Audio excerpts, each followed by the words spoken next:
From the Barbados Today newsroom, this is your evening news update for Monday, July 26. On this day of national significance, Prime Minister Mia Mottley declares Barbados will become a parliamentary republic on November 13. She signaled to the gathering attending this evening's celebrations of the 84th anniversary of the 1937 riots at Jubilee Gardens that government is moving full steam ahead with the move, first announced during the September 2020 throne speech. She revealed how the country intends to proceed in the coming months. The Cabinet has accepted the recommendations of the Ford Commission with minor modification. That our parliamentary republic shall have a non-executive president that shall be elected by an electoral college of both houses of parliament, and that president shall be entitled to serve initially for a period of 4 years and thereafter can be reappointed for another term. Thirdly, that we will make amendments to facilitate that transition to a new president to be sworn in on that day of the 30th of November of this year. And fourthly, that in so doing, that we start from the 1st of December the journey of the settlement of the new Constitution of Barbados, which will be the subject of extensive consultation and communication with the people of this nation. Mottley added that there will be widespread consultations over the next 4 months to ensure all Barbadians are fully informed and involved in the process. Who are we?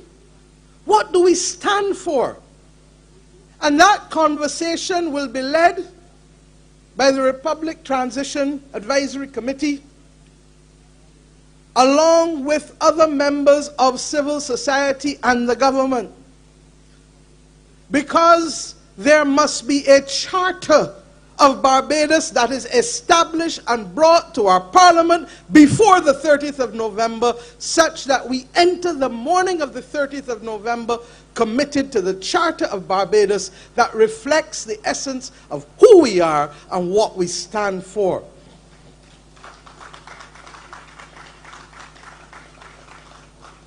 And for those who ask, but what's all this? A nation that cannot define who it is, or what we have done and what we stand for, and who we are as a people, will never be able to secure its way on the journey. It will never be able to do so. And therefore, across all boundaries and sectors and classes and ages and races in this society, we must, in the next few months, settle on those 2 or 3 pages that settle for us and the world what matters to us and what we are prepared to fight for as a people.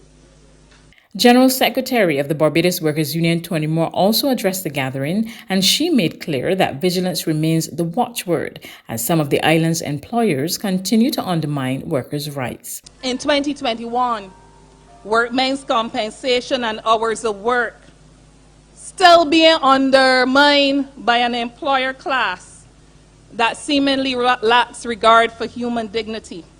Trade union recognition still being challenged. Employers believe that they can unilaterally alter the terms and conditions of workers. And Minister of Labour, there is one before you. The most recent one, an employer on the West Coast. I don't know if you call it 5 Diamond or 5 Star. That believes that they can interfere with people's terms and conditions, namely pay, and that there will be no repercussions. That is not a matter for conciliation. It's with the Labour Department for investigation. And I know you will manage that. She also made plain the BWU's position on the vaccination of workers, noting that the issue will be fully discussed at the union's upcoming annual general meeting. The rights of persons generally must not be sacrificed on the altar of social convenience of anyone, even if the moment is a COVID moment. The freedom we have fought for allows us to express our views, whether conventional or otherwise. So there's a very nuanced debate going regarding whether or not people have the right to openly resist vaccinations. The Barbados Workers Union, on this 84th year of commemoration, and in its 80th year celebrating its formation, recommits to the mission that was left to us by Clement Payne: educate, agitate, but do not violate. As such, the BWU at its upcoming conference on the 28th of August this year will be debating, among other issues, the issue of vaccinations from a rights perspective, yes, but also by examining our responsibilities. General Secretary for the Caribbean Movement for Peace and Integration, David Denny, today repeated a call for Israel Lovell and Nanny Gregg to be named as national heroes during a ceremony to commemorate the contributions of Lovell, Clement Payne, and other noted revolutionaries of the 1937 rebellion in Barbados.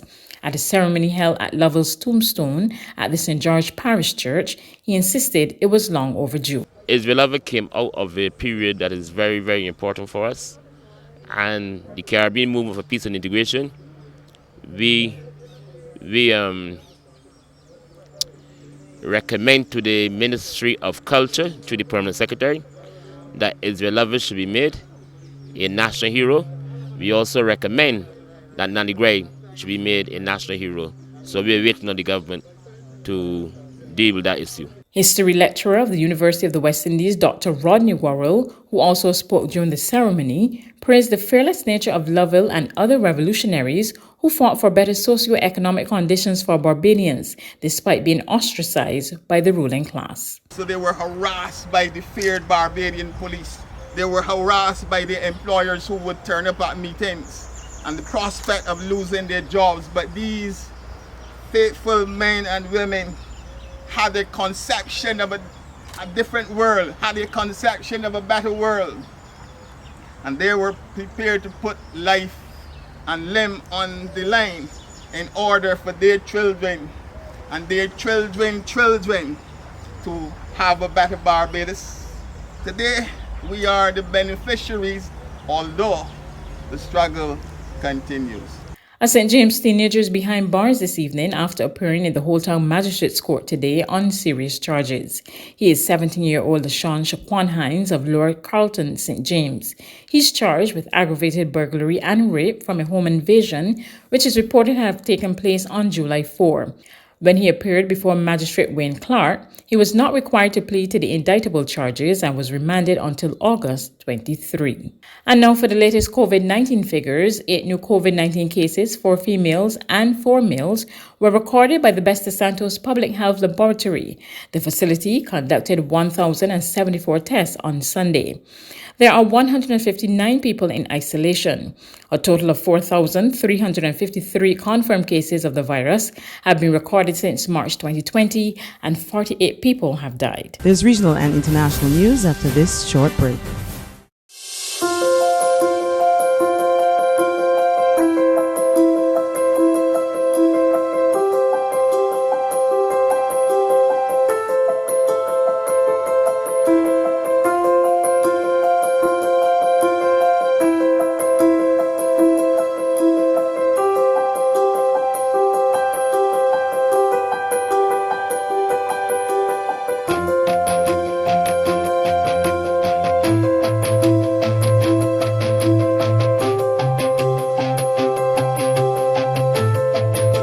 Barbados Today, news you can trust. To regional news, St. Lucians are anxiously awaiting the outcome of today's general elections. From all reports, there was steady voting throughout the day as the island's more than 160,000 eligible voters cast their ballots for the 2 main contenders. the incumbent, the United Workers' Party, and the St. Lucia Labour Party. Apart from the two main parties, the newly formed Green National Party is fielding 8 candidates, and there are 4 independent candidates, including former Prime Minister Stephen King. The polls are being monitored by observer teams from the Commonwealth, the Organization of American States, and the Caribbean community. The results are expected by midnight. On the international front, the White House says the United States will not lift any existing travel restrictions at this point due to concerns over the highly transmissible COVID-19 Delta variant and the rising number of coronavirus cases. The United States will keep in place all current COVID-19 travel restrictions for now due to concerns over the highly transmissible Delta variant. A White House official told Reuters the decision came after a senior-level administration meeting late last week amid a rising number of U.S. coronavirus cases. It's a signal that slowing vaccinations and rising cases are clouding the U.S. recovery. Adding to the mix is the new Delta variant. Virologists and epidemiologists told Reuters the Delta variant is the fastest, fittest, and most formidable version of the virus that causes COVID-19 the world has encountered. Here's how former FDA Commissioner Scott Gottlieb described it to CBS News. The physical characteristics of this virus has not changed. The reason it's more transmissible is that there's simply more of it. When people get infected, they get more virus, higher viral levels, and they exude more virus, so they're more contagious. That means more infections and hospitalizations among the unvaccinated.